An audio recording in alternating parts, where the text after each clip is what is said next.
Kasabay sa pagdiriwang ng Valentine's Day bukas, Pebrero 14, ipinahayag ng ilan sa mga nagbebenta ng mga bulaklak sa bayan ng San Jose de Buenavista na tumaas sa ngayon ang presyo ng mga bulaklak kung ikumpara noong 2024. Sa interview ng K5 News FM San Jose sa mga may-ari ng mga flower shop, kanilang ipinahayag na umabot sa 150 hanggang 200 pesos ang presyo ng isang sunflower. 100 pesos sa local rose, 300 hanggang 500 pesos ang China rose, 100 pesos ang carnation at 350 pesos naman ang Ecuadorian rose.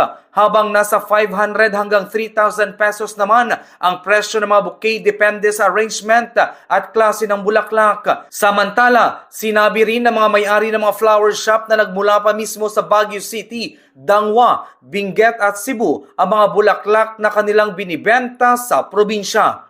Balita mula sa probinsya ng Antique, K5 Jojen, Kabatingan, Murillo. Para sa Kampiyon na Balita, Serbisyo Publiko at Kasiyahan sa Pilipinas, ang kampiyon na istasyon, K5 News FM. K5 News FM.